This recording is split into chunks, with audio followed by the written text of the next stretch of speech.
नमस्कार दोस्तों, हमारे देश में बहुत सारी राजनीतिक पार्टियां आज राज कर रही हैं, लेकिन उनमें से अनेकों राजनीतिक पार्टी आज अपनी जिंदगी बचाने के लिए उस दांव तक जाते हैं जो कि उसको नहीं जाना चाहिए था। लेकिन आज अपना गद्दी सिर्फ बचाने के लिए चाहे उसको किसी भी हद तक जाना पड़े, वो उस हद तक जाने के लिए तैयार रहते हैं। अगर गूगल पे आप सर्च कीजिएगा कि कौन सा ऐसा पार्टी है राजनीतिक पार्टी जो सबसे ज्यादा चुनाव में खर्च करते हैं, तो वो बीजेपी के सामने नाम आएगा। और अगर प्रधानमंत्री सर्च करेंगे कि फेंकू कौन सा प्रधानमंत्री है, तो वह नरेंद्र मोदी जी के आते हैं।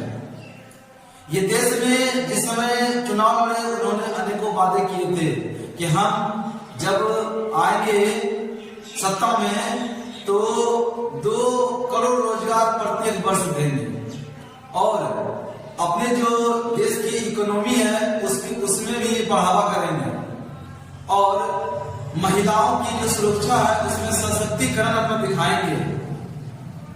जितने भी जनता है उसको पक्के मकान देंगे, प्रत्येक 15 लाख रुपए खाते में डायरेक्ट देंगे। इन्होंने अनेकों बातें तो कह दी और जनता इस पर विश्वास करके इसको इतना बहुमत दिया कि ये सत्ता में आए और बहुमत वाली सरकार भी बनाए। लेकिन इन्होंने जितने भी वादे किए थे उससे वो मुकर गए। लेकिन जनता सोचे कि एक बार मिस्टेक हुआ, ठीक बात है, इसको उस रास्ते पे समझने में समय लग गए, दोबारा फिर दिया 2019 में उसको मौका। लेकिन इन्होंने जिस मौके उस वक्त के लोगों ने दिया उसका जस्ट अपोजिट उन्होंने पूरा काम किया और आज राजनीति को उस पैदान पे आके छोड़ दिया है कि लोग सोचते हैं कि क्या किया जाए क्योंकि देश की तरक्की हो पाए, देश में लोकतंत्र बचा रहे। आज अनेकों वीडियो, अनेकों तरह के सिस्टम, ये सारी चीजों पे पानी फेरते आ रहे हैं। लेकिन अपोजिट काम करने के बाद आज राजनीतिक में अपना गद्दी बचाने के लिए बीजेपी हर चीज का जो सही इस्तेमाल देश के प्रति होना चाहिए उसका आज गलत उपयोग करते हैं, चाहे वो ईडी का हो, सीबीआई का हो या फिर विपक्ष पार्टी को गिराने का हर प्रयास गलत तरीके से इसके द्वारा किया जा रहा है।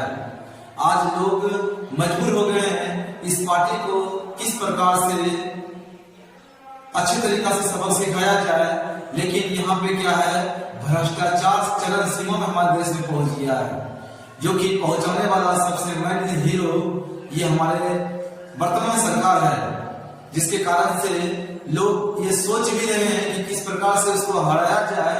लेकिन इन्होंने इतना धांधली ही कर देते हैं, ईवीएम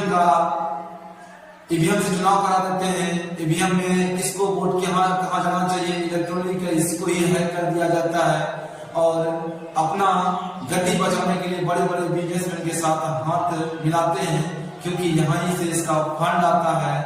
आज के देश में ऐतिहासिक फैसला देने वाले हमारे सुप्रीम कोर्ट, इन्होंने इलेक्ट्रल बॉन्ड पे शिकंजा कसा है क्योंकि ये एक ऐसा बॉन्ड होता है जिसके थ्रू से लोग किसको चंदा देगा उसका नाम, कौन चंदा ले रहा है उसका नाम बिना बताए ये फंड से इंसान पैसा ले सकता है। इसमें सबसे ज्यादा देखा गया कि अगर 100% देखा जाए तो 70 से 80% जो पैसा है चंदा के थ्रू से, इलेक्ट्रिक बॉन्ड के थ्रू से जो आते हैं वो बीजेपी के खाते में जा रहा है। तो सुप्रीम कोर्ट ने डायरेक्ट बोला गया एसबीआई जो इलेक्ट्रल बॉन्ड को इशू करता है, ये चीज को डायरेक्ट बोला गया कि मार्च तक हमको पूरा रिपोर्ट चाहिए कि कहां से पैसा कहां गया, कितना गया, हर चीज का रिपोर्ट चाहिए।